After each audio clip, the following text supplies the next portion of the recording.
I feel like we should introduce ourselves, but also we should just start this podcast. Like, we should start it and then we should like start it. You know what I mean?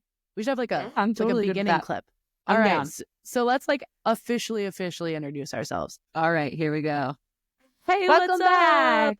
And welcome back Yeah. from our ridiculously long hiatus. So long. We took a break for the holidays. And then the world and then Alyssa's set on world fire. caught on fire. Yes. So. And I moved. Okay, we took a break for the holidays, and then I moved, and then LA decided to burst into flames. Okay, Yeah. that's not what happened. We don't know what happened. They know. But LA They know is what on happened. fire. Right. LA is on fire, and so there was a little bit of uncertainty there, but I am safe. I am in Hollywood, and currently, as of right now, we are physically safe. I am coughing up a lung, so we may have to cut out some of my Air coughing. quality is garbage disastrous. trash. Yes, we bought a very bougie air purifier that, not because we wanted to spend the money on a bougie air purifier, because that was the only one left in all of LA. It's necessary. Yeah. And so we drove all the way to like an hour away to get it. We went to Costco. We got it. We came back. We plugged it in. It told us that the air inside of our apartment was severe. Okay. So like they're like, okay, so it's like good, fair, poor, and severe. And the air in our apartment was severe. Has it gotten any better? I know you said it got to poor at some point. Yeah. So it got better. The only thing is like, we don't have central air. So once we run the AC, like so we've been trying not to, but like if we run the AC, it pulls air from outside. So is there a way to circulate the air inside with the window units? No. Oh, that's a bummer. But it hasn't really been like it's been like a good temperature outside, so it hasn't really been like super necessary to run the AC. It sucks though, because you can't even like open a window. Yeah. So there's no like airflow. You know? When I'm in the car, I just like circulate the air, but yeah, it's rough. I've been just limiting my outside time as much as I can, and but yeah, so you can keep the air purifier plugged in like all the time, and then it kicks off once it gets to like good air quality, and it's kicked off a couple times. So okay, well that's good. Yeah, so I mean it's working. Yeah. Do you have to buy like new filters for it? Eventually we will. Yeah. We're like debating on whether or not we're gonna take it back. Because the thing is, like, fires happen in LA all the time. I mean, obviously they're not this bad all the time, but like the wildfires air quality happen. in LA is bad all the time. Yeah, even when there isn't fires. Though, the air quality in LA fluctuates, but is usually kind of bad. So we're debating on whether or not we want to keep it. It's like expensive, so we were gonna take it back. Yeah, but I don't know. I feel like it might be worth it to have. Yeah, totally. But anyway, so we're officially back, and I have a better setup. Hopefully I sound better. I'm not on my AirPods anymore. Eventually I'll have a monitor and I won't be sitting on my bed. I'll actually be at my desk. But for now, I'm in this cozy little setup. I think you look much comfier than me. You're like embodying what the podcast is supposed to be. Yeah, You're I'm just in my like cozy on your bed. Yeah. In my Stars Hollow crew neck. I'm cozy on my bed. I'm holding my mic. Like, what more can you ask for? I'm in my you can't see it. In my mom era's. Nice. I like it. I will say one of my best friends, Jess, who lives on the other side of the world in the UK, got me this for Christmas or my birthday. And that's the first clip that we posted with where I was wearing it, she was like, the hoodie, or the sweater. It finally made it. I was like, yeah, so nice. It's my podcasting sweater. But yeah. So how has your break been before we get into this? Eventful than yours. I didn't move and my city's not on fire. So, had a lot of Christmases, got a new job. That's about it. Nice. Christmas was good. I will say, Christmas was a good time. I have a confession to make. I may as well make it on the air. Okay, go ahead. I have presents for you and Jake, and they have not made it to the post. when you were like, "Oh, my present." January. You were like, "Oh, my present hasn't gotten to you yet." I was like, "This bitch has not mailed the present yet." No, I still have. That's so They're funny. in the back of my car. I tried to go to the post office the other day because I thought they closed at 5, but they closed at 4. No, that's so fair. I didn't get you anything for Christmas, so that's okay. So I'm you're forgiven. Gift giver, even if I can't give you. I mean, it's nothing like I have like the heart of a gift giver with the bank account of a musician. I 100% understand. We just got lucky. Circumstances worked out for us. We were able to do a good Christmas. Like up until like 2 weeks before Christmas, I was like, I don't know what I'm gonna get our kids. Oh, Well, yeah. Well, like we were moving. I mean, thank God, knock on everything that we don't have kids. But when we were moving, I was like, oh my gosh, like moving expenses are crazy. Like, how are we gonna blah blah blah blah blah blah. And then in the middle of moving, my car just completely crapped out and I had to trade it in and get a new car, which sounds like fun and cool and awesome. But when your car craps out and you have to trade it in, you get like not very much money for it. And I still owed like $6,000 on it. Never had a good car buying experience because I always drive my car until they die. And then I'm like, well, I need a car now. I'm trying to break that habit. The thing is, though, like right now, both of our cars are paid off, and like, oh, that's nice. Running, yeah. So I don't want car paying. But anyway, to the episode. Yes. So, now that we've talked about our lives to excess, yeah. I'm sure people care. I'm sure Jessica and Aaron, our two listeners, care about our lives. Shout out to the Sims. No, they're hitting fast forward. Like, we already know all of They're like, oh my gosh. Ugh, I'm dying. Don't do that. No, don't die. We have to record the podcast. It's like, don't die. You're too sexy. Jessica and Aaron will be so disappointed. All right. So before we let's do it. Start like into the meat of it, do you want me to do a rundown of the pop culture references in this episode? Do it. All right, here we go. Black Sabbath, Steely Dan, Boston, Queen, Mozart, Artie Shaw, the B-52s, Pat Benatar, Maurice Chevalier. You did so good. I took French for 5 years and spent a month in Europe and spoke French a lot. You'd think I'd be more confident, but I am not. Alexander Pope, Shakespeare, Christopher Marlowe, Francis Bacon, Ben Jonson, John Webster, Saved by the Bell, Joan of Arc, and Il Duce, which is an Italian word referring to Mussolini, which means the leader. Ah. I thought I'd add that context for anyone who was like, I don't get the joke. Mussolini, he's a dictator. He's a bad dude. That was the that happens to me a lot on the show where I'm like, I don't get it. But let there's me so reference many back jokes. To my favorite tweet I've ever tweeted, where I said I've learned everything I've ever learned about pop culture and literature, classic literature from Gilmore Girls. Yeah. Because I'm like, I don't get it. What does that mean? And then you Google it. Yeah. Exactly. There's so many jokes that like, if I don't get one, I'll get another one. Soon enough. Oh, this show, like the more you learn and the more times you watch it, more jokes emerge. Yeah, so true. So true. All right, so let's jump in. Now it's my turn to Foo Fighters. I have a confession to make. Okay, you make your confession. I got another I was just going to say I also have 3 little facts to share, but you do your confession first. Okay. So my confession is that you know this, but I'm going to tell our 2 listeners, Jessica and Aaron. For the audience. For the audience.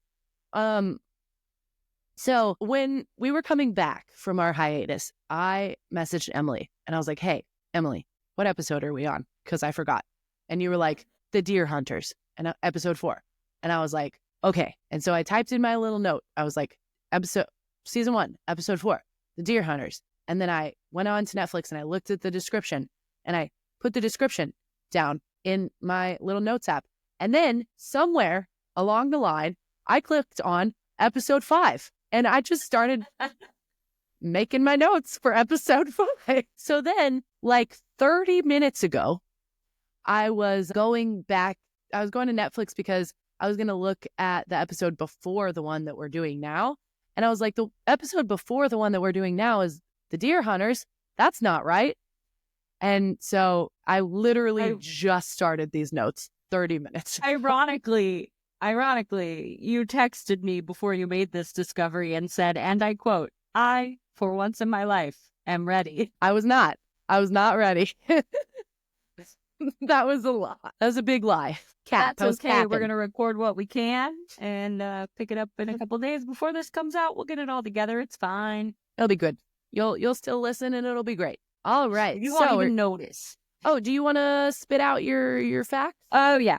Okay, I got 3 of them, I think, just real quick. Lauren Graham and Scott Cohen, who plays Max Medina, previously appeared together on a 3-episode arc of Law and Order. Oh, they'd acted together before. I've never watched the OG Law and Order. Oh my gosh, SVU. That's the Law and Order I watched, 20 years ago. I never actually watched Law.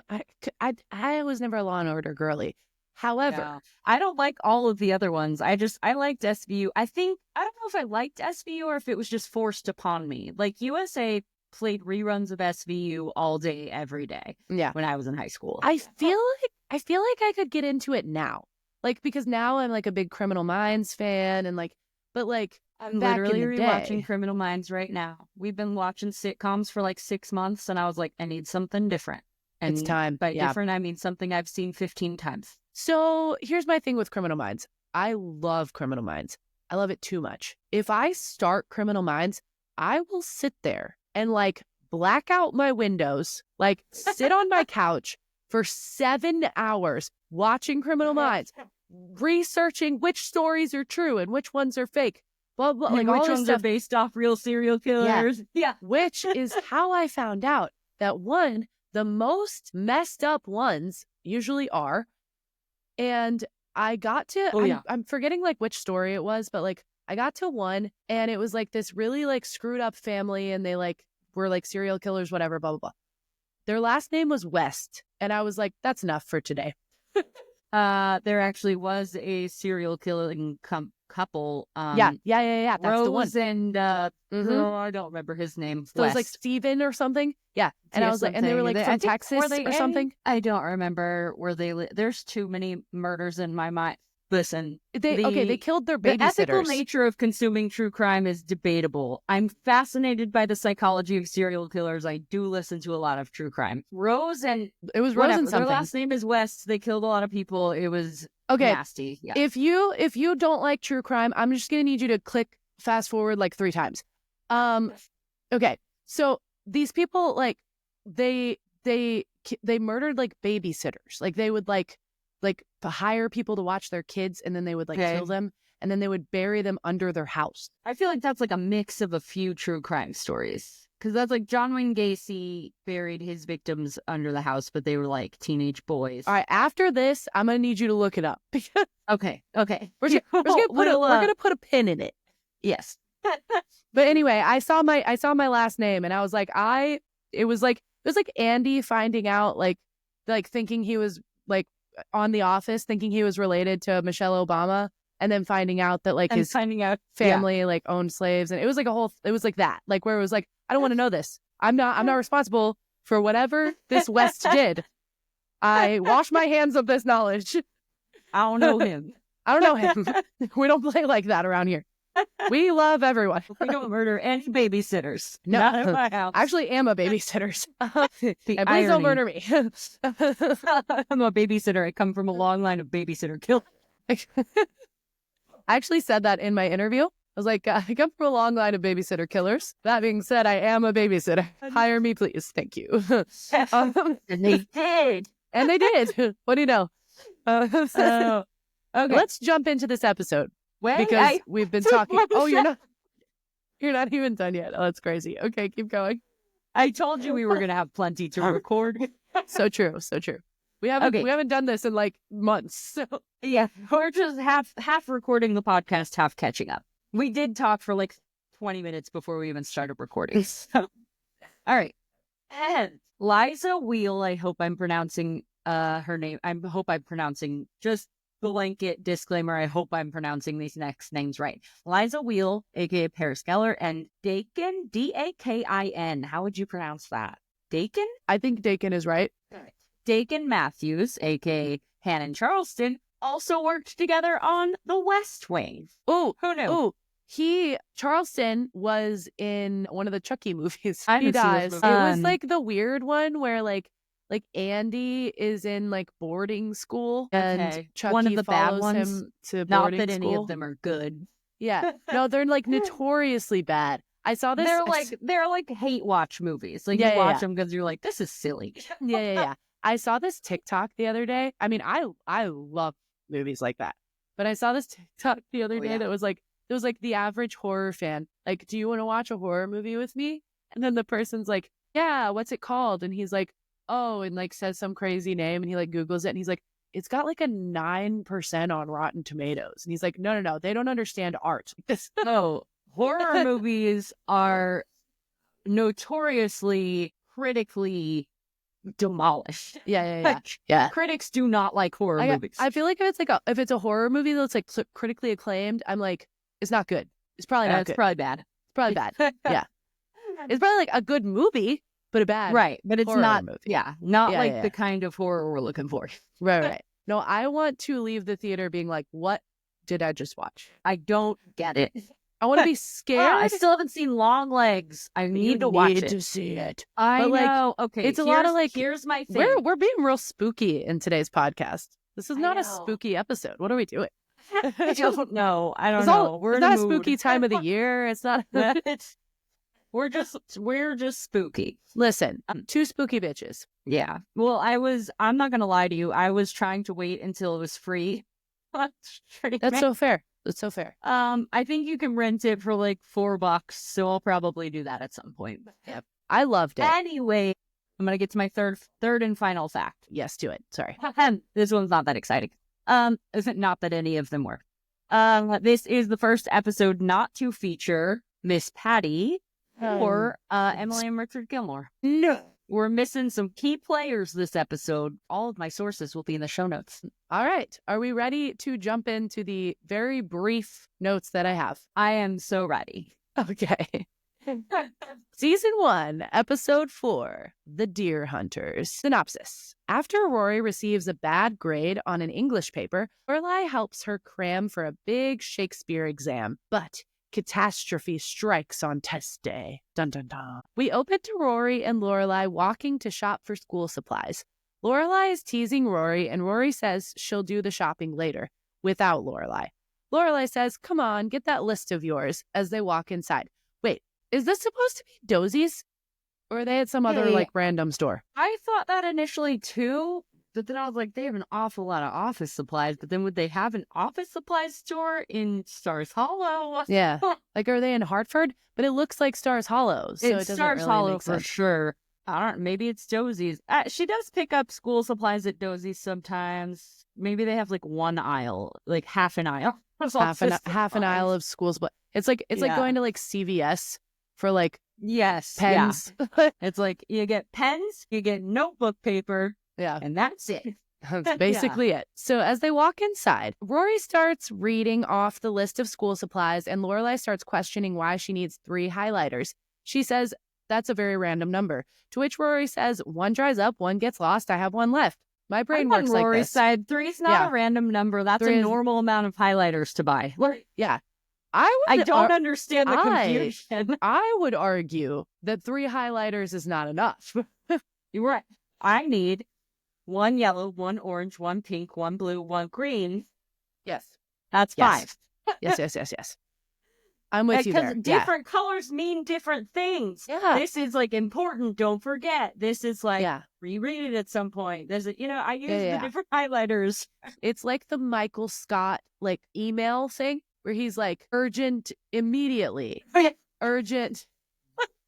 Like highlighters are supposed to be like but it's urgent, open immediately, urgent, whatever.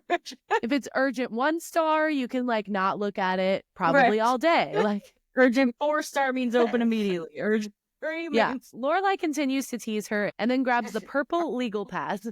Rory says, I can't have purple legal pads. And Lorelai says purple is festive and they're on sale.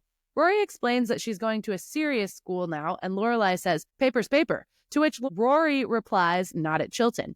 Lorelai grabs the regular yellow legal pad, saying, here's your serious paper, then grabbing the somber highlighters and grabbing the manic depressive pens. Rory says she's never going shopping with her again, and then we fade into the opening credits. That is the end of your notes. All of the notes that I have. Okay. And I've flubbed up reading them, we've been recording for 27 minutes.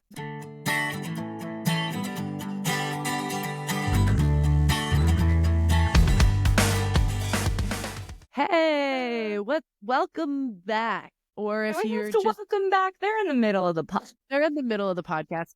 If you're watching this on YouTube, though, the settings for me are completely different.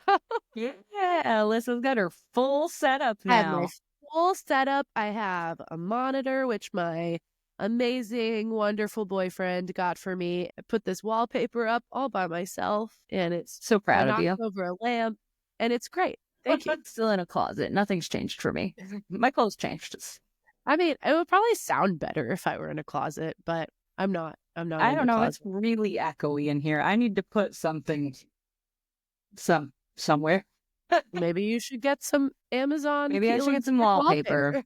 I should probably get a rug because that's probably what I should get because it's hardwood floors. So I have a cute little pink rug under me. Yeah. So we've decided so the bedroom has become basically my office because Jake is just in here for sleeping purposes, and that's basically it. His office is on the other side because we have a 2-bedroom and we're so fancy. And is this a 2-bedroom apartment on Hollywood Boulevard? Who are you? Actually, like a block away from Hollywood Boulevard. So we're not quite that fancy.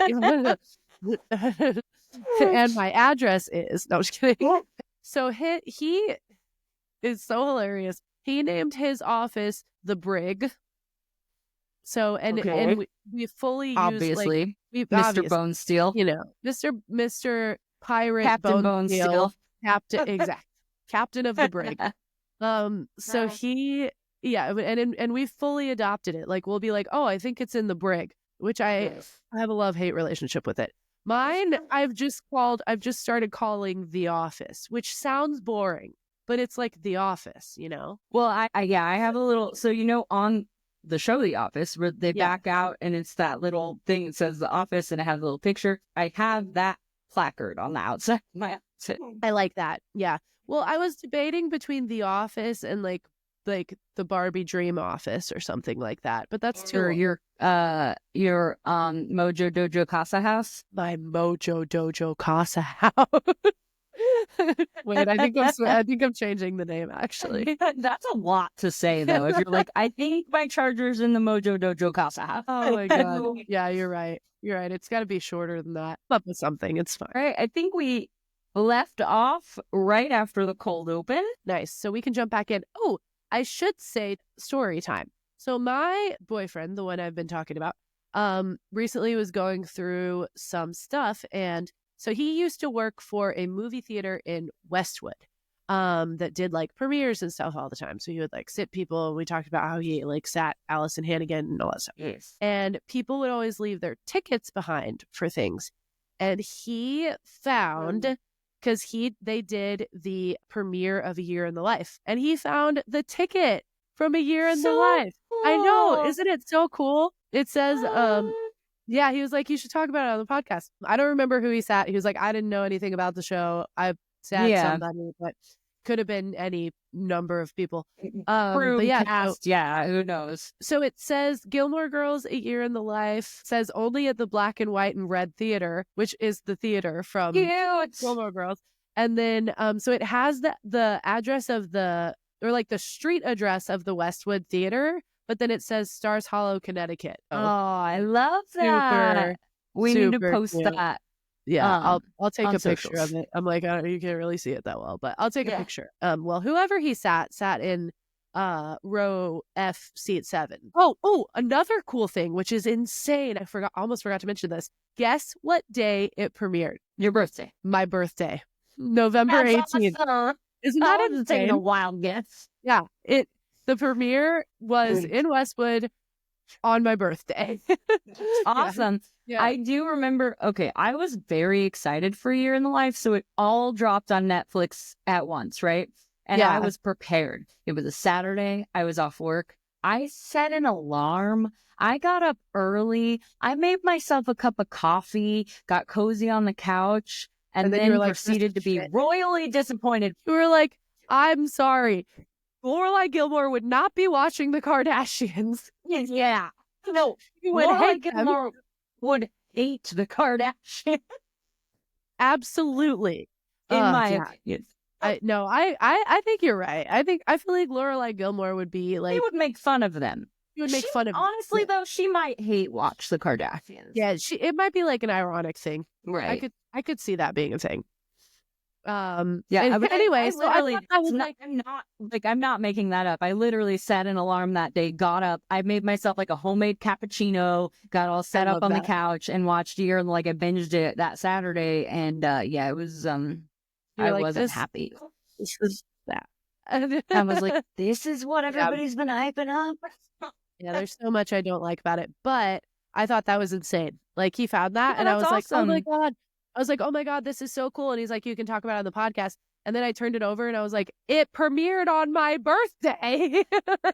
On your birthday? Yeah, what's that from? I was thinking of How I Met Your Mother when she's like, yes, break up with me. To break up with my birthday.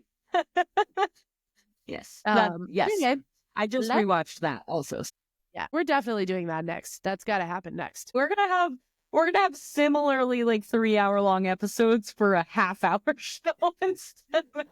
We can't ever do like an hour-long show because it'll be like a 10-hour. This is an hour-long show. Oh, is it? Oh, I'm crazy. Yeah. Okay. Anyway, so let's jump back into the episode. All right. So we now see Rory getting off the bus. She gets off and then runs back and grabs a bag she forgot. Then runs back on a second. That's a little clue. Rory is overwhelmed. Forgetting her backpack on the bus, that does not seem like a Rory move. Yeah. She forgets her okay, so she forgets what, like, I'm assuming is like her lunch, maybe. And then she runs back on and gets her backpack like the second time. And I'm like, girl, okay, but then two things. I'm sorry. I'm stopping right here. I'll go right off the cuff. Already. One sentence in. Let's go. Well, half a sentence. So first of all, how much shit do you need? She has like 5 bags. Like, what could possibly be in them? She's going to high school. It's not like she's like in college and taking like a million classes. Like, she has 1 book per class. And then like maybe some, like, obviously she'll have a lot of notes, but like, why does she have, like, it seems like especially since I remember her eating like the school lunch a lot. So like, you're not bringing your lunch. Like, what are you around? What are you doing? 2, she gets off the bus and then like is in the school parking lot. And it's not like the school bus. She's like, she gets off of the public bus. And I'm like, I'm sorry. There's no way. I could see there being a bus stop outside of a big school. I guess I could see it. I was just like, this feels far-fetched to me. Like, when I went to SAC, San Antonio Community College, many moons ago, there was a bus stop right off campus because you're right in front of campus because lots of lots of people rode the bus to school. Well, let's be real, 18, 19-year-olds are kids. Oh yeah, people going to community college, those are children. Yeah, 100%. I mean, community college could be, really could be any age. Right, correct. Mostly. I was going right out of high school, so I was a child. Yeah. So her teacher, Mr. Medina, is handing them their grade papers. He says, decent effort by most, good effort by some, exceptional effort by 2, and then says, Miss Geller, Miss Grant, as he hands them their papers. Okay, second thing. I think we have the same gripe. Go ahead. Do teachers do this? Like, this is so messed up. Shouldn't that be, like, confidential? I literally have a note that says, and I quote, why is Max saying that out loud in front of everyone? To everyone else, he's like, good job. And then to Rory, he's like, Rory, I would like everyone in this room to know that your paper sucked. Yeah. Well, and he implies when he says exceptional effort by 2, he hands Paris. Right. He's like, they got A's. Rory's paper sucked. You guys did okay. Yeah. Yeah. I'm like, at least in Clueless. Okay. Because you know how they're showing off their grades in the movie Clueless? Yeah. Like, they're doing it on their own accord. The teacher is not like, this is your grade. Yeah, he's being very obvious. And that pause at Rory's desk is like so awkward. Like, he's quite literally like, this was bad. Well, you can do better. Says it to her in a way that like makes it seem like he's trying to be like, you know, you can't do that. But then he addresses the whole class like right after, and he's like and I'm just like, nah, like that's nah. You definitely can't be doing that.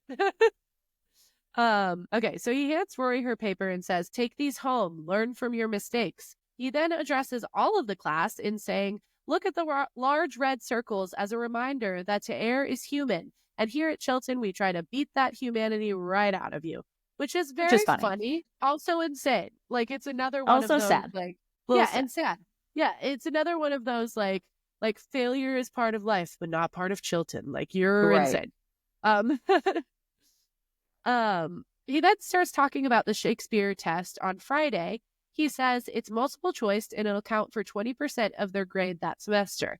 He says, don't be fooled by my kind face and charming personality. The test will be hard and there will be no makeups. Paris starts talking to Louise, saying the paper was hard and asking how she did. Louise says she got an A and Paris says, me too. Madeline says she got a B is it Madeline or Madeline?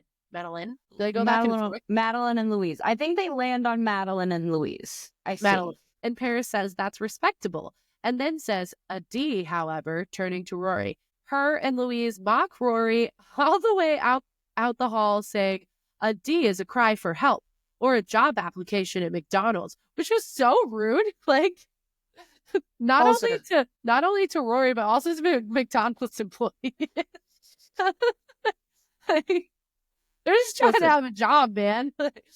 Listen, as someone who has worked a real office grown-up job and made good money doing it, I just took a job at a restaurant and it's amazing. I'm having a great time and I'm making good money. Oh, I love that for you. That makes me so happy. And also, like, I'm going to try to say this in the least obnoxious way possible. I actually can sympathize with Rory in this moment. The first B I ever received was a class I was taking in high school, and we had it was a high school chemistry class, and we had a pop quiz, and I got a B, and I was so upset with myself. And like obviously in hindsight that is ridiculous, but yeah, like in that moment when you're a teenager, everything is so much bigger. You feel like that's the end of the world. And yeah, a D would have crushed me at Rory's age for sure. Yeah, I could see it. Especially if it's like you're so used to getting nothing but A's. So, you know. And I say this as someone who like has not been a successful adult. I was just good at school. It just came easy to me. And yeah, so it's one of those things like when you're challenged, you're like, I'm a failure. Yeah, totally. Yeah. So Rory ignores them and just keeps walking, but she's clearly bummed. Madeline says, okay, I have no idea what you two are talking about. And Paris says, no, but Rory does. She's so fucking rude. We're now in the hall and Tristan yells out, hey, Mary. Rory says, and it just keeps getting better. He says she looks sad and asks if she got a bad grade. Tristan asks if she has a boyfriend and she says, none of your business. And asks if there's anyone else at the school he can bother. He says, I think you like me and you just don't know how to say it. He asks her out on Friday and she says, I'm busy, and asks him to leave her alone. He calls her Mary one more time for good measure as they part. We are now back at the inn. Drella accidentally runs into Michelle with her harp. He calls her stupid and blind and clumsy, and she says, well, at least I'm not French. Lorelai walks up and asks what's going on. They continue to bicker, and Michelle eventually says, you're fired. Lorelai says, excuse me, and Michelle says, then I dock your pay, and then asks Lorelai very politely if he can kill her, to which she replies, not before high tea. This whole bit is so funny. Lorelai breaks up the fight by telling Drella to go to her corner and Michelle to go to his desk. and then gets very excited by a magazine they got in the mail. She takes it to the kitchen, calling for Suki. Wait. No, what's up? I have two things. Yeah. I have two things to say about this fight. Give it to me. They reference Chevalier, which I talked about in the pop culture.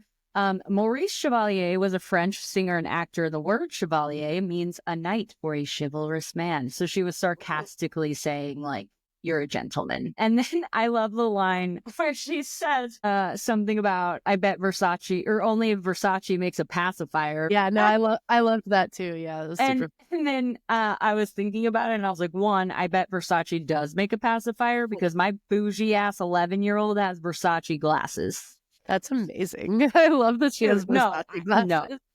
So she got glasses like a year and a half ago, and I took her into Lynn's Crafters, and we're looking at like every glasses, and she hates them all. And like one of the last pairs she puts on, she's like, I like these. And I was like, I bet you those are Versace.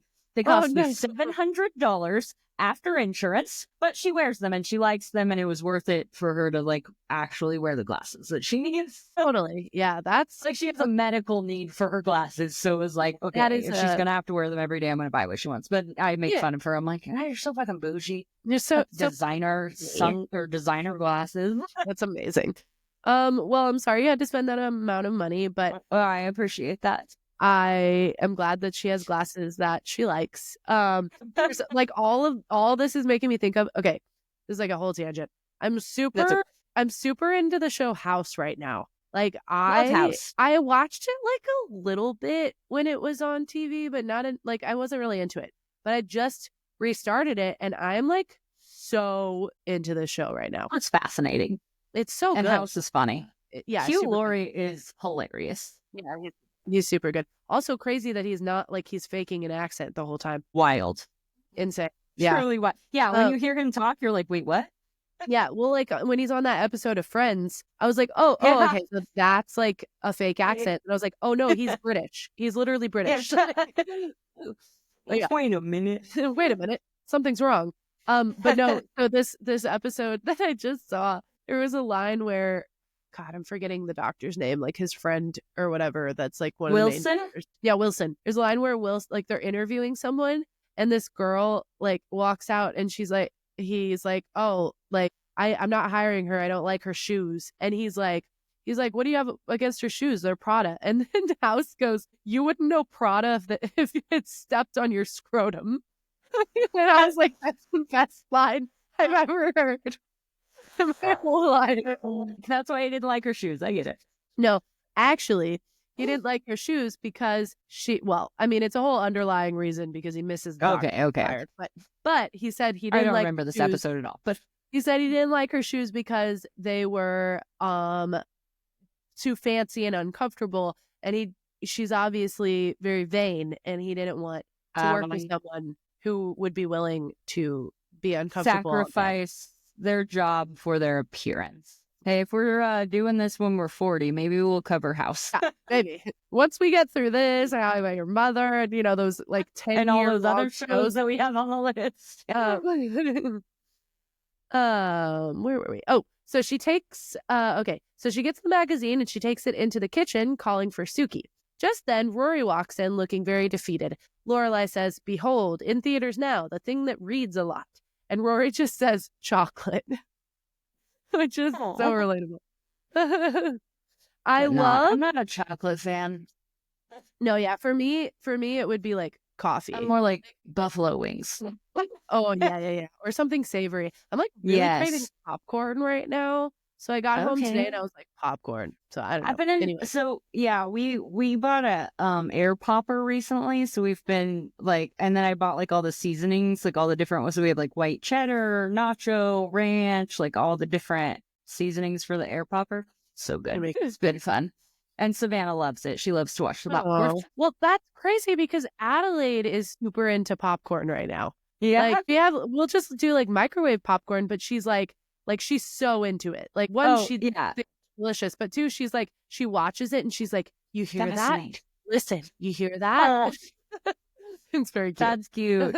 Yeah. Savannah like loved popcorn before, but I got that air popper and now she's like, can we make popcorn? And like, she just wants to watch it. That makes sense. It's very Yeah. exciting. It's the only food that does that. Yeah, that's true. Also, I You're made a not note wrong. here. I made a note here. I love that Suki just like had chocolate for her. Like I feel like She's a very Suki, prepared best friend. She's ready for any situation. Suki to me feels like the warm fuzzy hug to Lorelai's sarcasm. Like they are the perfect like Balance. anti-mom duo. You know what I mean? I aspire to be what Suki is. Yes. As She an aunt. is. Not I not think that you'd accomplish that goal.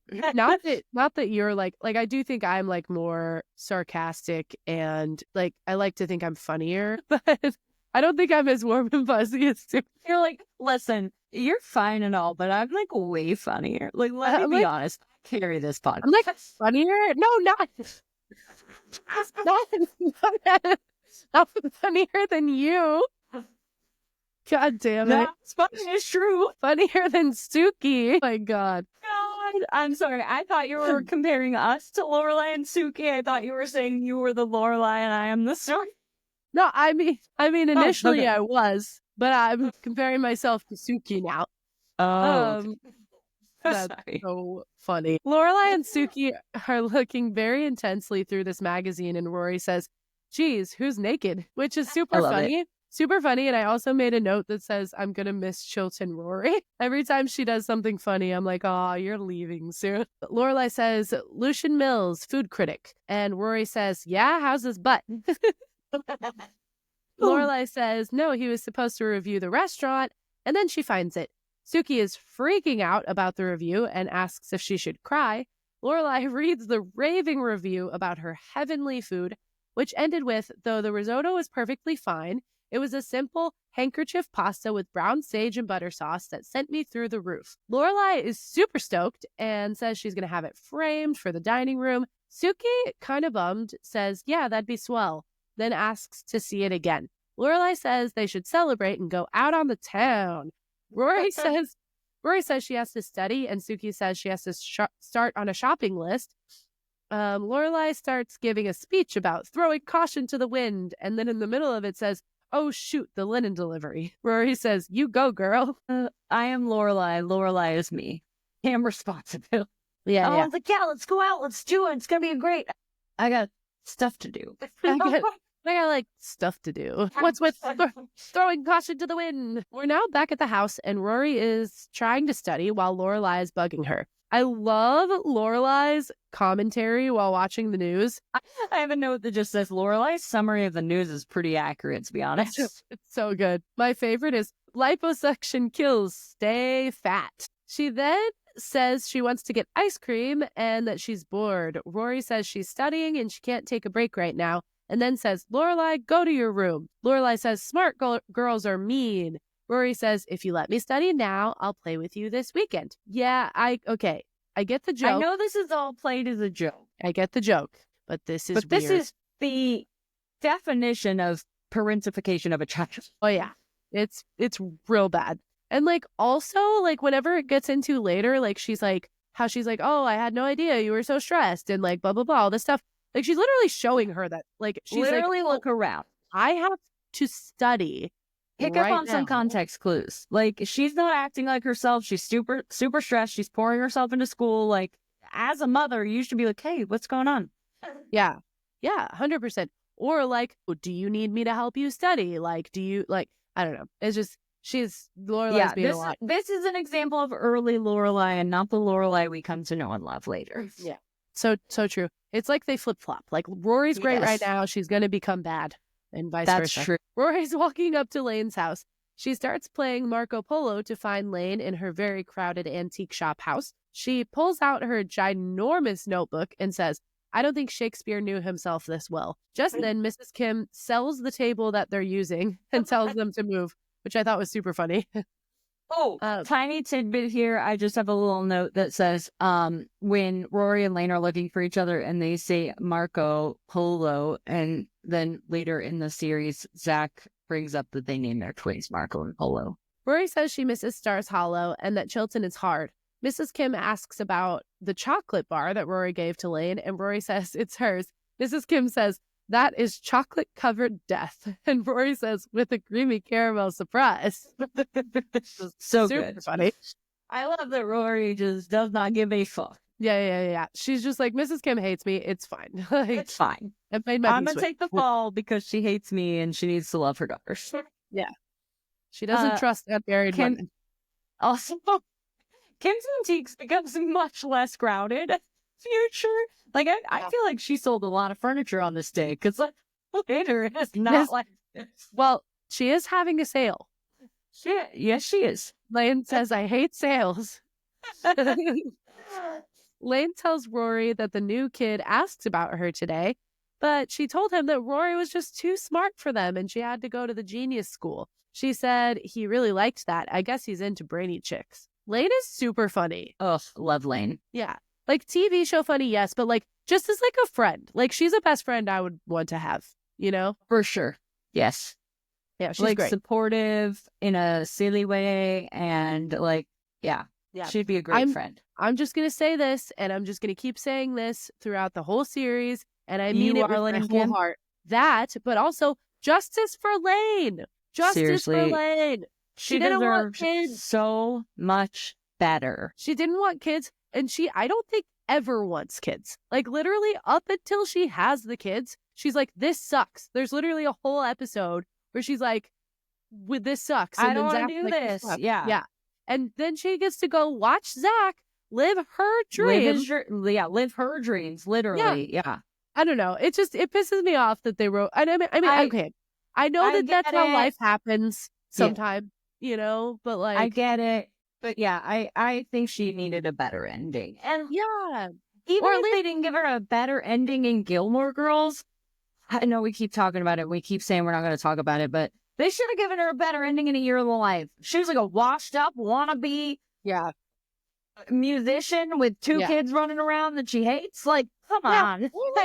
Like she could have had like something happen where it's like, okay, she's made her peace with being a mom and she loves it and she raises these kids. But like, let's say she also like, gets to do music. This. She like, you know, maybe she's a producer now, you know? Yeah, like does something with music where it's like she's happy and she's like doing the fulfilled thing, like, and not still like working at Luke's and trying to make it as a musician. Like her and Zach like moved to New York or like, you know, like something. Yes, something. Yeah. I don't know. Yeah, I don't like I how. agree with you. Justice for Lane. I don't love how her story ends. She's like one of the best characters too. Like there are rarely moments where I'm like, oh, Lane fucked up. Like she like is a good person. She's like, good all the time. Yeah. So yeah, I don't know. Anyway, she just gives and gives and gives. She's a character that like does nothing but gives and never gets anything in return, and it sucks. It sucks. It's a bummer. I also don't even think she really likes Zach. I think she just wanted to be out from under her mom's thumb. Like, you should have ended up with Dave Rogowski. Dave Rogowski would have taken her to LA and they would have lit the world on fire. Yes. And here's the thing. She could have, I'm sorry, I love Hep Alien, but we're doing it. She could have quit Hep Alien. She could have gone with Dave Rogowski to California, started a new band, because he moves to California. I agree with you. Yeah. Anyway. Unfortunately, Dave Rogowski had to take a job on the OC. So. Yeah. No, that's fair. That's fair. That's so fair. But, I'm glad that the girl that plays Lane got to keep her job around and didn't move to California. Right. Exactly. And had a job and stuff. Yeah. I mean, yeah, exactly. So we're now back at the inn. Andrella is playing Black Sabbath on the harp. Lorelai walks into the kitchen and Sookie is looking extra sad. Lorelai starts by telling her how she has to drive to Hartford to go to a parent-teacher meeting. Sookie seems less than interested, and Lorelai asks her what's wrong. Sookie says, he said it was fine, and that fine is a word you use when you're on the street and you see someone that you sort of know, but you don't want to talk to, and they ask how you're doing, and you say fine. I loved this whole, like, Sookie explaining what fine means, because I was like, yeah, I get it. Yeah, exactly. For sure, 100%. Lorelai says, I don't think he meant fine as a slam or as a monologue. Sookie says, it's a pride thing, and she starts explaining the backstory of the risotto and on her mother's deathbed. I'm going to need a full a full story on this life-saving risotto. Yeah. I would like a 1-hour documentary on this life-saving risotto. I would spend so much money to see the risotto documentary. Seriously. Listen, I love risotto, and it's a bitch to cook. And it's delicious, but I don't do it very often because it takes forever, and you have to stand there and stir for like 2 hours. Yeah. I quite literally would pay money to see an hour-long documentary on this life-saving risotto. Also, just like on Suki's life. Like, I had the realization here because I was like, oh, her mother was on her deathbed and then lived 3 more years and then died, I guess. But yeah, so we get some insight into like her culinary school days and like later. And I'm like, I want to know about Suki and like what's her deal. Suki spinoff would be fun. But who could play young Melissa McCarthy, young Suki? There's only one Melissa McCarthy. I can't think of the person who could fill that role. Yeah, I don't know. I mean, it'd be a hard find for sure. But just then, Jackson comes in saying he forgot the porcinis? Porcini and morels, which I made a note of. They're both kinds of mushroom. Okay, I made a note and I was like, am I the only one who doesn't know what a porcini or a morel is? No, I didn't either, and I looked it up. They're both mushrooms. And then I also made a note that said, how much mushroom does Suki cook with? For real? Because she needs like 2 different kinds of mushrooms per week. Like, he says he has the morels, which he knows she doesn't want, and she says morels are fine. So, okay, I'm guessing that she ordered the porcinis, and he did his Jackson thing where he didn't call or anything, and was like, I don't have those. Yeah. But I have these, and they're mushrooms, so who cares? I feel like he's a bad supplier. Like, I feel like the N would have let him go. They would have found another supplier of produce. Ooh, do you want to hear a crazy conspiracy theory I just came up with? Okay, I love it. Maybe they were about to, and then Suki started dating him. And then they have to keep him. And then they couldn't because Suki's the best chef in like the whole world. And they also, piss her off because what if they lose Suki and then that's half their business? Exactly. That's my theory. That's a good theory. Thank you. Yeah, because he always be bringing the wrong stuff. So that literally, like if every week I'm placing orders and every week you're bringing me something different, I'm gonna find somebody else. Like, it's like, okay, they make it seem like Suki's just like real picky, but I'm like, no, he's bringing her like the wrong thing. Quite literally, he brought her blueberries and some strawberries. He had to make blueberry shortcake. What even is insane? Not even close. I know blueberries and strawberries are not the same. I know the difference between a blueberry and a strawberry. I had a realization. I was walking out there to refill my drink, and I was like, I've had 1 glass of wine. Like, when I got up from talking to you, I was like, I feel drunk as hell. And then I was like, no, I'm fine. It's just talking to Alyssa. You're drunk on the boy. You're drunk on you. And high on summertime. Oh, boy. I was trying to, like, fix my hair. Well, my hair looks like this, so while having it looks fine, but for my ponytail's fine. I like that we wear headphones because I feel like headphones make your hair look so much better. I agree with you. You just pull a few pieces out in the front and you look totally put together. Yeah. But I thought of, as I was doing it, I thought of that scene in New Girl where Nick's like high school crush is about to get there, and he's like, oh no, where Reagan's about to get there, and he's like, make your hair look good. Make your hair look good. Everybody make your hair look good. Oh, God. That one's got to be on the list, too. Got a lot of shows to go through. Why do all of the shows that we like have like 9+ seasons? We're just committed. Why did I choose such a crunchy snack? Okay, I can't do this while we're recording. We are now at Chilton, and Mr. Medina is telling the teachers about what they're focusing on in class. The parents are asking what will and won't be on the AP test when Lorelai walks in late. Max introduces himself, and Lorelai says, I'm Rory's mom. He explains that Rory is one of their new students, and the mom sitting in the front says, how nice. Now, the AP test. This bitch. Actually, it's so funny. I made a note here that I want you to like picture Ryan Howard from The Office going, ready. Bitch. Yeah, it's so good. Let me just say, Ryan Howard, like temp, well, all versions really, but temp Ryan Howard is like one of my second round temp Ryan Howard is my favorite. Oh yeah, like once he's fallen from grace and comes back as a temp, that's my favorite, right? So good. So good. What car was he driving? Probably not his mom's car. Well, I bet his mom doesn't drive a Nissan Z. I said that line today. We passed a Nissan Z on the highway, and Ben was like, "I haven't seen one of those in a while." And I was like, "I bet it's." It's like you could make copies, but you can't run Microsoft. Who's that? It's Rye, the wolf guy.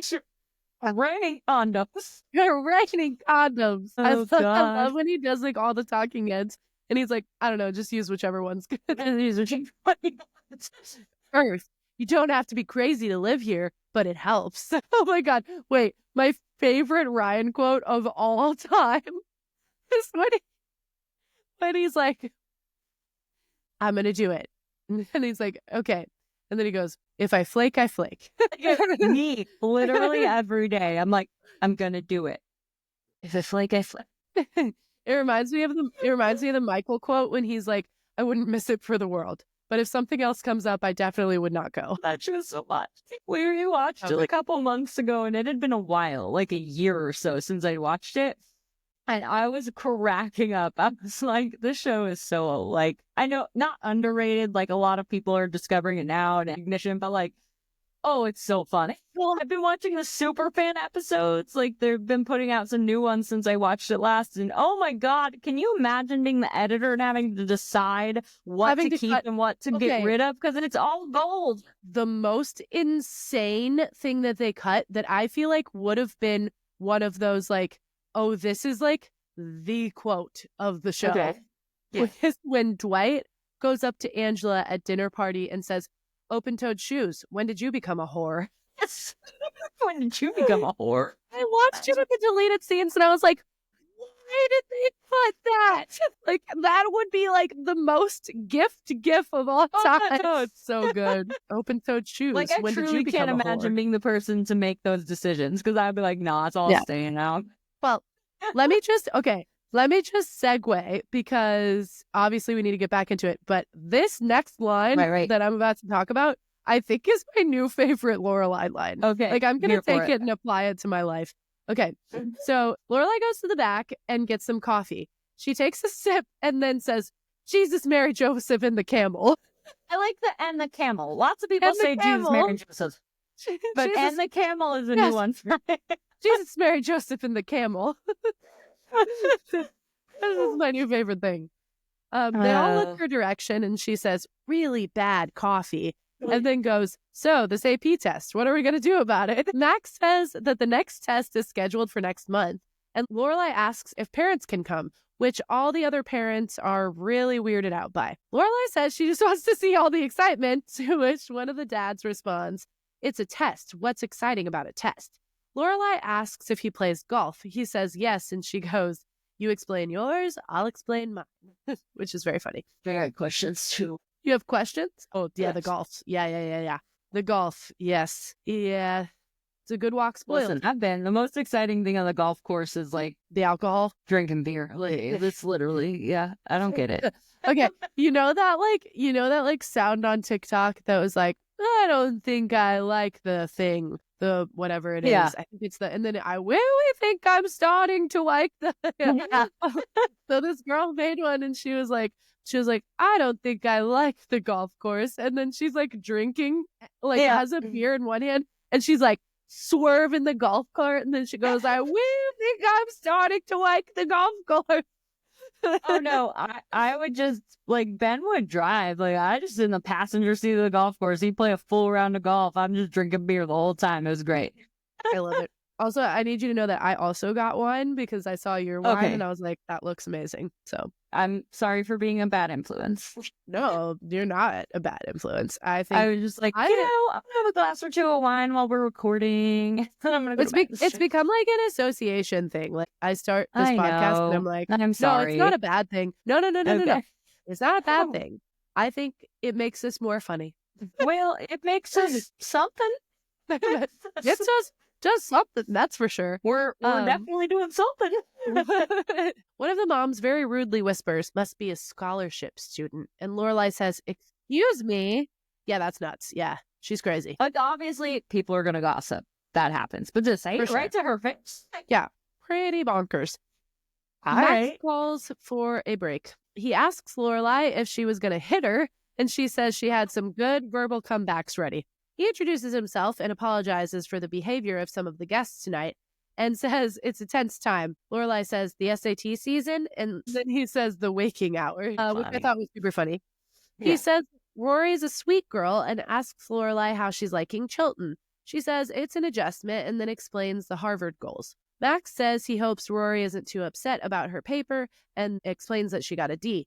Lorelai says she's never gotten a D and then leaves to catch up with Rory. The thing I liked from that scene is that's the one that voted for the surprises. Yeah. I thought that was super funny. So funny. It's funny. I like when they make like a callback like that. Yes. Yeah, I realized this was actually the first episode that I realized that I was like, if I like type out everything that I think is funny, I'm gonna be making notes. We're just gonna be word for word repeating.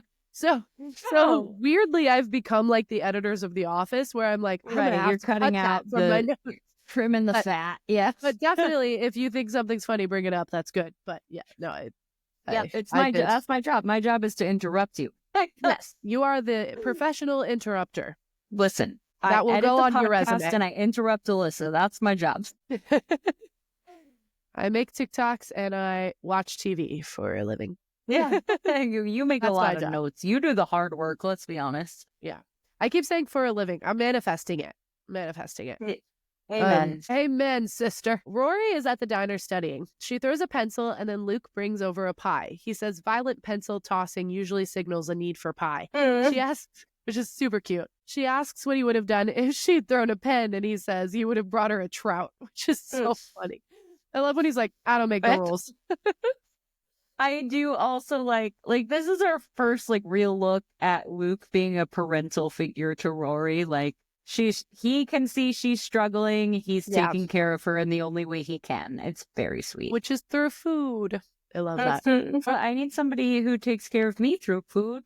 Oh, me too, man. My favorite way to be taken care of. Okay, I say that, but Jake feeds me a lot. Lorelai comes in and sits with Rory. She asks where he's been, and Lorelai explains that she was at Hartford at the parent-teacher meeting. Rory says she forgot, and she also looks very worried. Lorelai says it went very well. She was extremely charming, and they made her queen. Rory nervously asks if she talked to Mr. Medina. Lorelai reveals that she knows about the bad grade by saying, "What did you let me whine about ice cream and shoe sales for when you had something major going on?" Rory says, "Why did you not notice that your kid was going through something when she was acting weird when you were whining? Why did you drop out of Yale?" The inflection. Yes.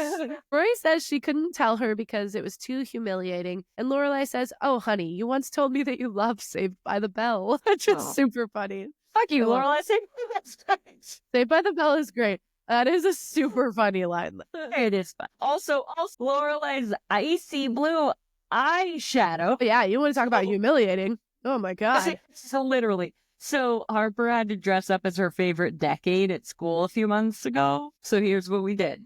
We didn't want to buy a full costume. You tell me while I mute my mic and eat a chip. Eat a chip. We did. Flared jeans. I put her in a side part. We did the icy blue eyeshadow. And we did a baby doll tee, flared jeans, side part, blue eyeshadow. She went as the early 2000s. It was perfect. All of her teachers thought it was fantastic because all of her teachers are millennials, you know? Of course.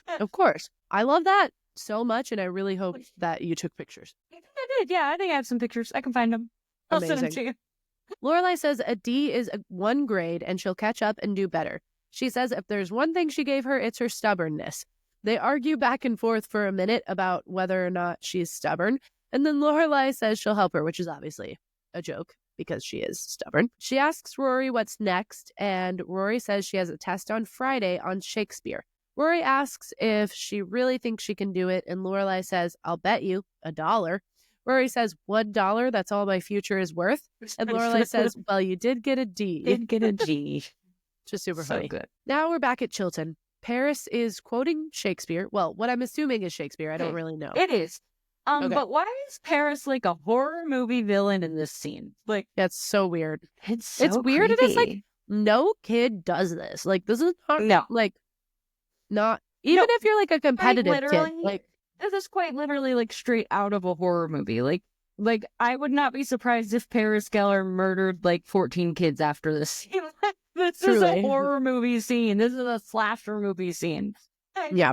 Yeah, so she quotes Shakespeare very creepy like into Rory's ear as Rory is minding her own business. She finishes by saying, "You're going down." And I was like, Paris, get a grip. Jesus Christ. Chill. Yeah. It's Take a also breath. like Take a also walk. like she's talking about like a test on Shakespeare. Like it's not like they're competing in the Olympics. Like Seriously. Like this is literally high school. yeah. It's literally high school. Calm down. And you can both get good grades. Like it's not a competition. It's quite literally not a competition. Like she can like you could both get an A. And that's not fine. by any definition of the word is this a competition.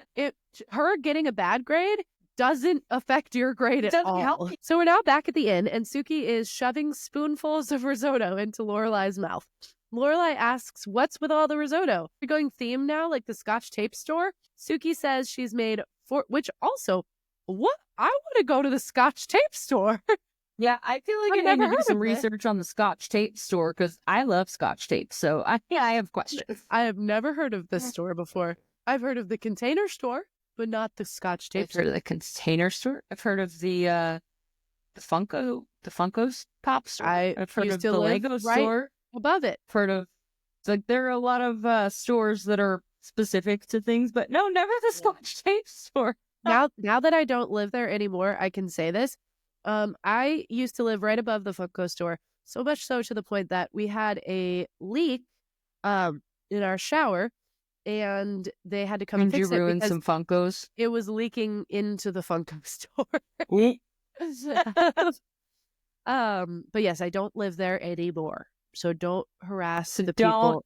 So Jessica and Aaron, people that live above the Funko store, Alyssa's not there. Jessica and Aaron, don't stalk her. Don't stalk the people in the Funko store, okay? Our two listeners, Suki says she's made 40 recipes, and every time she comes back with the same solution, hers is better. 40 risotto recipes. Have you ever made risotto? No, I have not. Okay, I've made risotto multiple times because it's delicious. It's not easy to make. You quite literally have to stand there and stir it for minimally an hour. I'd say closer to 2. Like you can't leave. Like you have to stand there and stir it forever to make 40 different risotto recipes. 1, my arm would fall off. 2, is she doing her job? Like that's what I was gonna say. I was like, during a work day. So who's paying for all of those ingredients? Is the inn paying for them? Maybe Suki needs to get fired too. Yeah, it's pretty crazy. Also, truly, like my arm feels like it's gonna fall off after making 1 batch of risotto for just my family. Holy shit. Also, let me just say, not to be like one of those like people that saw like a person that saw a TikTok and now thinks I'm a psychiatrist and can diagnose people, but Suki has ADHD. Oh, for sure. 100%. Real bad. The hyperfixation, the clumsiness, the forgetfulness. Yeah. Oh, yeah. 100%. As someone, I can see a lot of my own symptoms in Suki. Yeah, I was going to say, as someone whose boyfriend is very intensely ADHD. Honestly, that was the first thing that Jake and I bonded over. Yeah. You have that problem too? So do I. Crazy. That's okay. You want to talk about like, we've been talking about how like we're millennials, but a lot. Yeah. But like, you want to talk about like a very millennial thing, like being like, you have that mental disorder too? Yeah, seriously. So millennial. Oh, that's so true. Like, But for me, like, it's not an exaggeration. The first time I met Jake after he and Ben calmed the fuck down and stopped about having their wrestling romance. and Yeah. when they start when they I got stopped to talk making to out. Jake, we were like, oh my God, we both have the most like crazy, we both have the craziest ADHD. For me, it's dyslexia. Anytime I find out somebody's dyslexic, I'm like, oh, that's so crazy. Do you write your S's backwards sometimes? Aaron does. What? He reads books upside down, and I think that's like a superpower. That's crazy. What? Okay, so that's part of her like dyslexia. Like something about turning it upside down makes her brain like be able to like put things where they need. She'll turn a book upside down to read it. Okay, I know you're listening to this, Aaron. Yeah. Are you Superman? Like, Yeah, what? That's crazy. But like crazy in kind of a cool way. I'm not gonna lie. Yeah. I'm Yeah. like, that's like a really like like if you can be reading a book upside down, that's kind of a badass. That's really cool. I mean, like, I don't know what it's gonna get you in life, but like it's a cool party trick, you know? It's cool. Yeah. If somebody like hands you It's a like- book you've never seen and you flip it over and read it, that's cool. Yeah.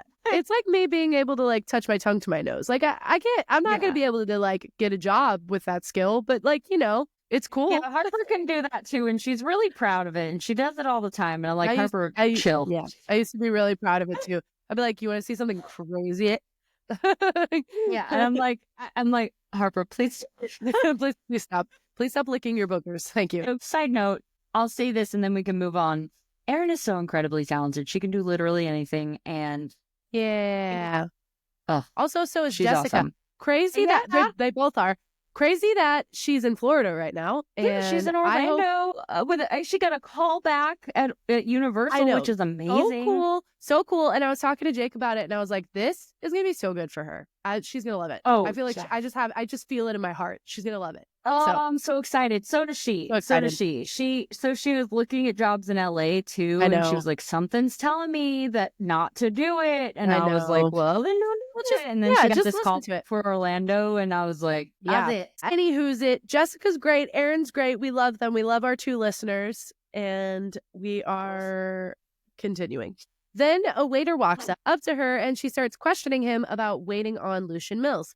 He says, "What did he look like?" Suki says, "He was unhappy with the risotto." The waiter says he serves a lot of people and asks Lorelai if he can be fired. The scene ends with Suki chasing him through the kitchen, shouting silly suggestions of what the critic might have looked like. So we're back at the house, and Lorelai is helping Rory study. It shows them getting different snacks and coffee and Rory progressing through the night. Lorelai finally says Rory didn't get a single question wrong and says, "I think you're going to blow that class away tomorrow." Rory says she's going to review her notes one more time, and before you know it, they are both asleep. Okay. Yeah, okay. There's such a thing as overstudying, and Rory is definitely doing it. That's basically what I said in my notes. I was like, I think Lorelai was irresponsible for not making Rory go to sleep. Yeah, like, when you've got it, go to bed. Yeah. Let it solidify in your brain. Yeah, whenever she asks her if they should call it a night, and Rory's like, "No, I'm going to look at my notes again," Lorelai should have been like, "No." As a mother, go, "Hey, no, go to sleep. You've got it. If you go to sleep, it'll solidify in your brain tonight. You don't need to overstudy. Yeah. You need a good night's sleep." So it's like your brain needs sleep. Like that's any human knows that. Like this is another bad mother move by Lorelai. Yeah. I don't know. Like I feel like maybe I'm being a little too judgy, but also I feel like a lot of problems could be solved by like common sense. You know? Yeah. Well, just by like Lorelai being a mom. Like sometimes, like especially in this first season. I'm being real harsh on Lorelai this first season, but like, a lot of the issues could be solved by her just like paying attention and like. Yeah. Also, at this point, like Rory's 16. Like she's had a lot of practice. You know, it's not like it's like she just got adopted a 16-year-old. Like, right? Exactly. You've been doing this. You know. I think, well, I will give her this grace. Up until this point, Rory's been a straight A student with no effort. Rory's just a that's true. smart person. She, similar to me, like school just came easy to her. So she got in a position where school is challenging and now she doesn't know what to do. Yeah. So this is new territory for Lorelai too, I guess. Yeah, that's true. That's a good point. Rory wakes up and immediately says, no, oh no. And I will say, this is very relatable. Anytime I wake up, even if it's like on a day that I'm not working and I wake up and I don't Not wake up to to an an alarm? alarm, Yeah. I'm like, oh my God, oh my God, oh my God. And you're like, oh. Oh, okay. Rory says she's going to miss the test, and Lorelai says she can't take her because she has a meeting at the inn at 8. She tells Rory to take her car. I made a note, and then I was like, nah, I'm going to delete it because I do feel like there are times. Okay, I do feel like there are times where she's like, I can't get out of this thing at the end. Like that does come up sometimes. Sure. But also, she's saying, I have a staff meeting. You can't push that back an hour? Yeah, she probably could have done that. You're the That's boss. True. Yeah, that's a very good point. She tells Rory to take her car and she'll get a ride from Suki. Rory is driving to school and looking through her backpack, which is very dangerous. The road she's on here, actually, by the way, was on we drove through it on the Warner Brothers tour. And nice. Yeah, I was the only... it's on the lot? It's on the lot, yeah. I was the only Gilmore Girls fan in like the whole group. And so like every Gilmore Girls thing, like it's a lot of Friends stuff like on that tour. Mostly Friends and like some movies and stuff. Yeah. But then like every Gilmore Girls thing, the tour guide would like look directly at me and be like, you know, when Rory was hit by the deer, this is where that. I was like, nice. thank you. Yeah, it was cool. Yeah, I need to do that. Oh, that has to be in the budget for this year. I have to come visit you this year. Yeah. Yeah, it's got to happen. She stops at a stop sign and calls Lane to ask if she left a set of notes at her house. Okay. Lane is like laying around listening to music. Again. It's Friday morning. It's Friday morning at like 7:30 a.m. You don't wake up that early to chill in your closet. No. What are you doing? She would either be sleeping or on her way to school. Yes. I feel like we had this conversation already, but yes. Yes. Rory says she's driving to school and she needs to check something but can't find some of her notes. Lane goes to check and then says she doesn't see anything. Rory says, what did I do with them? And as Lane is replying, a deer runs into the car. She says, I got hit by a deer. Lane says, you hit a deer? And Rory says, no, I got hit by a deer. It's so funny. Note, when Rory gets out of the car, the stop sign is facing the intersection. Oh, yeah. It's not facing the way it should be facing. Like if you're driving, it's facing the way it should be facing if you're filming. Yeah. Anyway, carry on. That's so funny. Lane asks if it was a 4-way stop, and Rory asks why that matters. Lane says, I don't know what to ask when someone gets hit by a deer, which I thought was really funny. So, also, Lane in that closet, there's no way Mrs. Kim wouldn't have seen that closet. Come on. Come on. Yeah. Come on. No. I mean, like, okay, you see her, like, hiding stuff in floorboards in the future, which I'm like, that's smart. Closet. I'm like, Mrs. Kim's putting clothes away at some point. Yeah. I'm like, okay, that's smart. She would have found the closet. I'm sorry. That's crazy. So now we see Rory rushing into school. It flashes to a clock on the wall and we see that it's 8:15. Wait. I'm sorry. Rewind for a second. This is a weird reaction to a deer running into your car and running away. Like, why'd you get out? What are you gonna do? When you find it? Yeah. Like, what's the plan? Like, I don't understand why she's so obsessed. It's fine. What are you gonna do? Yeah. All right. That's all I had to say. I'm sorry. I'm with you. I'm with you there. Okay, let me just say, I know my job is super chill and it's not like taking a test, but I feel like I'm 15 minutes late a lot. Like, for some reason, I expected her to be like 30 minutes late, but she was 15 minutes late, which I feel like is not that bad. It's not a big deal. Rory comes in and says, I'm sorry, immediately. Max says she'll have to wait in the library and that she's missed the test. She begs him and says he doesn't understand, and then starts explaining how she was up all night studying and missed her bus and then was hit by a deer. He says, you hit a deer? And she says, no, I got hit by a deer. So good. I love how they just keep repeating it. He tells Rory she needs to calm down, and she keeps pleading that he has to let her take the test. Paris leans over to Louise and says, loser. Rory turns to Paris and says, TV high school behavior. Yeah. and says, "What the hell is wrong with you that you have this constant need to be the biggest jerk in the world to me?" She said, "Hell." Even knew she knew how to say it. That's exactly what I was thinking when I heard this line. Luke says, "She said hell. I didn't even know she knew the word hell." Max says, "Outside now." And Rory turns to Tristan on the way out saying, "For the last time, the name is Rory." It was really good. So dramatic. I love it. Yeah. We're now with Lorelai at the inn. Drella asks what Lorelai thinks of Pat Benatar. Okay, so fun fact, actually, about Pat Benatar. This is gonna sound so douchey because, you know, I live in Hollywood. I live in Hollywood and I have lots of Hollywood friends. So Hannah, I wouldn't call us friends, acquaintances. So Hannah, Benatar, Pat Benatar's daughter, I know her. Okay. She is roommate, well, not anymore. Used to be roommates with one of my really, really good friends. That's amazing. That I used to know in San Antonio. Here's the crazy thing, though. I don't think they're dating anymore, but his other roommate, who she was dating for a while, who I also know, and if I saw him, he would hug me and say what's up because it's happened before. Okay. Is Kyle Massey from Corey in the House. Oh, and yeah. Raven. Yeah, we've talked about him before. Is this tea you want to spill on the podcast? Yeah, it's fine. Okay. They're never gonna hear it. And if they do, then it's fine. What up? Yeah. It's not really tea. It's just like these people. I well, know you them, were just saying that they they're were cool. dating, so I was like, oh, No, that seems like I tea. honestly don't think they're. No. Okay, I actually did Google this before. Okay. Before I put it in my notes because I was like, I don't know if that's public information.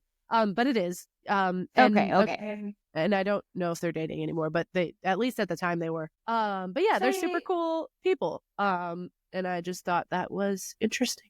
That's awesome. That's like, yeah, what a crazy connection. Yeah, that's such a fucking LA story. Like you tell me stories sometimes, and I'm like, that's an LA story. Like, yeah, totally.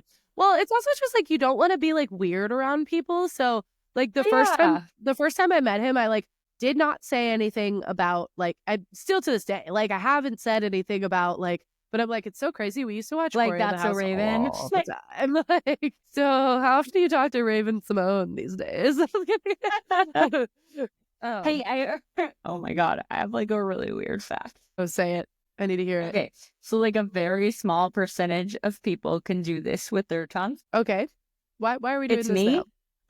Oh, yeah. Well, now we know. Oh, and for those of you that are listening, for Jessica or Aaron, if you're listening and you didn't watch this on YouTube, she did like that a weird clover thing that you can do with your tongue. They know what I can do. They know if it. you're a listener, if you're a listener and you're not one of our siblings, can you please email us at so there's this episode pod@gmail.com and tell us, hey, or comment on YouTube and be like, hey, I'm a listener of this podcast. Because we think that there's only two people, and there might only be two people. Or say like, hey, I listen. Can you say my name too? And we'll be like, yeah, we'll shout you out until the list gets too long. Until the list gets too long, and then we won't be able to do that anymore. Well, but yeah, if the list is more than like 10 seconds, then we can't say all your names anymore. If we get really popular, then you can, you have like bragging rights. And then you can be like, yeah, look back the first episodes, they said my name. That's crazy. Anyway, we hear Suki excitedly yelling from the kitchen. She says she found the reviewer's bill and that he ordered the wrong wine. Suki, while explaining how she tracked down his receipts, said Brian, the waiter with the goatee, only worked one shift last week because his girlfriend kicked him out and he had to move. Lorelai says Celia kicked him out, and Suki goes, well, he didn't want kids. I love this like banter. This is such restaurant gossip. Like, listen, I worked in a restaurant for like 5 years before. Like, I'm not new to restaurant gossip, but I just started working in a restaurant again, and like the hot goss. Oh my god. Okay, I don't want to give anything. No, this doesn't matter. My husband. It's like water cooler gossip, right? My husband used to run a golf course. The restaurant I just got hired at is attached to the golf course, which means everyone that works there, my husband knows, and everyone that works there knows my husband. And so I have been thriving off of the drama of these people for years. It's like getting to know the stars of your favorite sitcom. Like, I love it. It's amazing. So what you're saying is, and not to bring up yet another show that we should do a podcast on, but what you're saying is you have someone on the inside. I sure do. No, but I'm being like hella tea, and it's so much fun. Like, I'm having a blast. That's the best part of my job. I'm not even gonna lie to you. I love it so much. I love that. And also I miss that about a like food industry job. That kind of environment. Yeah. Yeah. It's so much fun. And because I'm like an adult, like I'm older, and so like people don't like think about, like, they just be fully gossiping. Yeah. Unedited in front of me. Like, I'm not gonna listen. And I'm listening. I'm not telling anybody. I am the keeper of the gossip. I want everyone to tell the gossip to me, and then I'm going to keep it. I don't tell anyone else, except my husband. And the entire world on this podcast. Said it. See, that's true. No, that's true. Sorry. That's true. That's true. That's a very good point. That's so funny. It's a big power to be the silent listener, to be the keeper of the tea. You bring it to me. It won't go any further than me, and everyone can bring their drama to me, and I'll just be the keeper of the drama. Yeah, it's so great. She says he ordered the risotto with the Riesling. Lorelai says, why not just drink battery acid? So stupid. Just then, Jackson walks in with the zucchini. Suki says, too small, take him away. Jackson, to her credit, that was a tiny zucchini. That looks like a mini cucumber. Yeah. Jackson stands next to Lorelai and says, it's good to have her back. And then he says, you're still going to have to pay for the zucchini. And she's like, yeah. Michelle walks in and says there's a man on the phone with a funny accent for her. She says, did you exchange the secret handshake? We're now back at Chilton, and Lorelai is there to, I'm assuming, pick up Rory.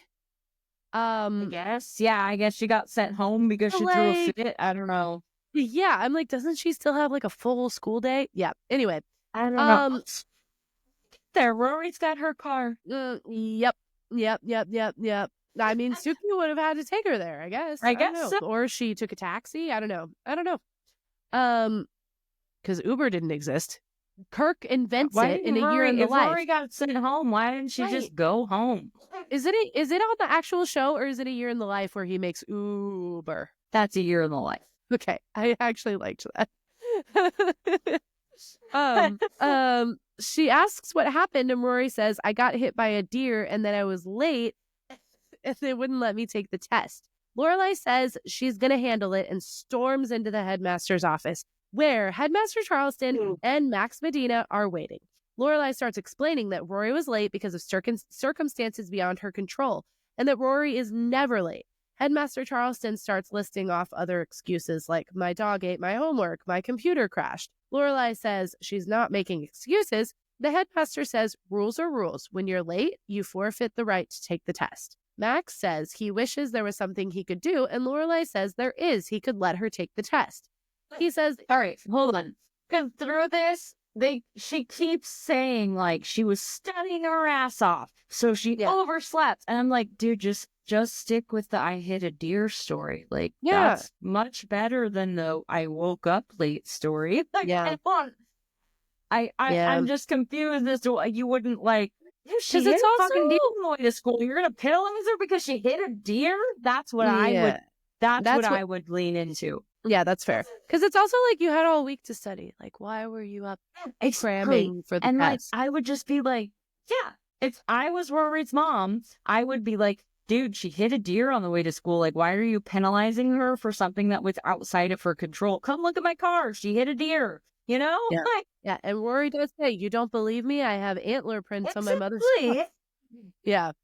Yes. Anyway, so Max says he wishes there was... No, you're good.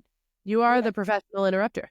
That was my fault. He says he can't, and Lorelai says that's not fair. Headmaster Charleston says they're not there to be fair, they're there to educate. And Lorelai says, yes, and I'm asking you to please educate my kid.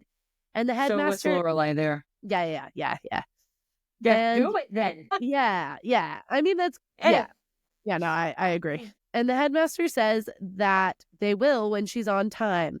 Lorelai explains what they've been through that week and to prepare for the test. And the headmaster, Charleston, asks that the conversation be about Rory. Lorelai says that they nurture horrible kids who treat each other like mortal enemies, set impossible standards, and take great kids like Rory and tear them apart. She then says to Max that he told her that a stodgy rat hole could use a place like Rory, and that he wouldn't let her take a test that she completely deserves to take. Max looks at the headmaster and says he didn't call this place a rat hole, and Lorelai says, "Oh yeah, I added that. I wouldn't want you to get in trouble with Il Duce here." Headmaster Charleston says, "My, you love to throw fits in your family," which, in his defense, is kind of true. And real dramatic today. However, Lorelai being unaware of the fit that Rory threw, like, there have been very few times in my life that I have had a full meltdown like that. And those few times were because my kid was involved. Yeah, totally. No, I get Lorelai's tantrum for sure, but she's having this tantrum without the context that Rory just had a full meltdown. So. Yeah, no, and I get that. What I mean is just in general, they be throwing fits. Like even Emily be throwing fits. You know what I mean? Like all the Gilmore Girls are professional fit throwers. Yes. Lorelai says that Rory doesn't throw fits, and he says, "Well, then she did a lovely impression of you." He said, "Yeah, super funny." He said he told Rory when she came into this place that it isn't for everyone, and it might not be for her, but another outburst from either of them will not be on the options list. Which, you know, I mean, headmaster's laying down the law. Like, I don't necessarily agree with it, but he's making some points. I don't necessarily disagree with it. Like, they have been disruptive. They've been very disruptive. Yeah. So we now see Sookie delivering another risotto to the food critic. She asks if he's cooking and says he's using too much salt, which is so funny. It's so funny. Smell that. She then gives him, how do you smell salt? Then gives him the risotto with the correct wine and says, "Try this dish. I'll wait." It's very funny. This whole like beeline story is very honestly, I'm pretty impressed at Sookie's like hand things behind her maneuver. Yeah. Like, so it's like she's meant to be a mom. Yeah. A driving mom. Sookie is meant to be a mom. Now she has a good ending. She does want to be a mom. Yeah. She does want to be a mom. She wants to be a crunchy mom that lives on a farm, and she gets that. Yeah, exactly. So we now see Lorelai and Rory driving home. Rory asks to stop the car because she wants to see if the deer is all right. What is her obsession with this deer?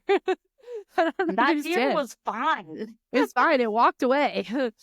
And he ran into your car and he walked away. He was probably like, "Oh." Yeah. Lorelai asks about her losing it in class, and Rory says she was just tired. Lorelai says she shouldn't have been killing herself all week, and that maybe she shouldn't be studying that hard. She says if she wanted to go back to Stars Hollow with Lane, that would be fine. And Rory says, "You don't think I can do it." Lorelai says, "You know that's not true, but you don't lose it in class. And if you are because you're tired or stressed out, I'm worried about that." Which is like fair. You know, it's fair. I don't know. I don't think that I don't think that Lorelai is like handling this wrong, but I also don't think she's handling it right. You know what I mean? Yeah. Well, I will say this is showing a little bit of growth. Like, because I think it was earlier in this episode, she said to Max, like, ever since she could crawl, I really wanted her to go there, like referring to Harvard. So I think we're seeing a little bit of growth of her, like, slowly learning to allow Rory to be her own person. Yeah. And I also think this is solidifying, like, no, this is what Rory wants, because that is something that, like, comes up later when it's like, why did you drop out? She's like, do I want this or do you? Yeah. Yeah.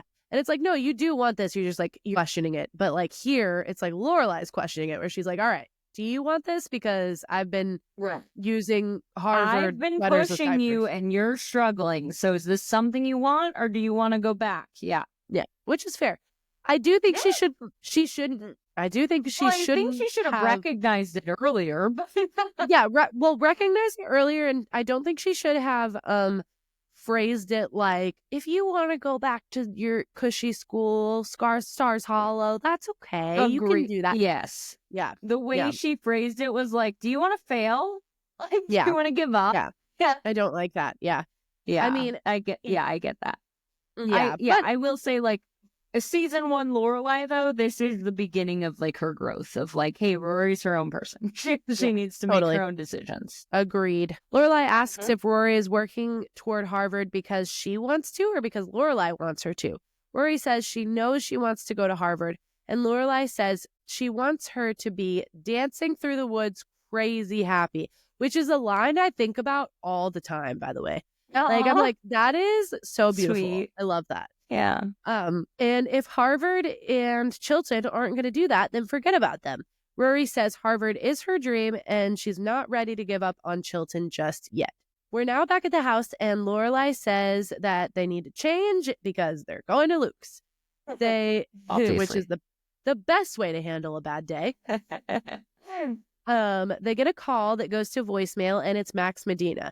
He says he talked to the headmaster and he's agreed to let her do some extra credit work to make up for her missed test. He then says, if your mother is listening, Lorelai, it was a pleasure to encounter you. I hope it happens again. So inappropriate. All right, well, that answers my question. Because I have a note that says, what do we think about Max's voicemail, especially the last part, quote, and if your mother is listening, Lorelai, it was a pleasure encountering you. I hope it happens again. So inappropriate. That was a message for Rory. Like, you know that Rory is going to hear it. Yeah. The problem is that it was a message for Rory. He literally says at the beginning of the message, message, this is Max Medina. I'm leaving a message for Lorelai. Yeah. I loved seeing you today. I'd love to see you again. Please give me a call. That'd be fine. No, but it was crazy. A message for Rory. The literal last note I have here is wholly inappropriate. Yes. Okay. All right. So we're both maybe we're both gonna end up in camp. We don't like Max. Yeah. I mean, okay. Is that several things this happened that I'm like red flag, red flag, red flag. It's not that I don't like Max. It's that I don't like. I think he's being a really bad teacher and a really bad here's my thing, and we'll get into it in the next couple disrespectful episodes. to Rory. Max seems very charming. He gives me the air of someone who's like, at first brush, you're like, this guy's super charming, like he could be great, and then you're like, oh, that wasn't great, and that wasn't great. Yeah. you know, it's like the red flags slowly start like creeping up. It's like one of those situations where, like, once you break up with them, you're like, oh, right, there were a lot of red flags. Yeah, it's pretty crazy. So yeah, that is it. That is the Deer Hunters, and we have made it through our first episode back from our long hiatus. We did it. Yeah. And all now, right, well, you should get some sleep. Yeah, I'm gonna go to bed. So it's been real, and we'll see you next week. All right. See you next time. Bye.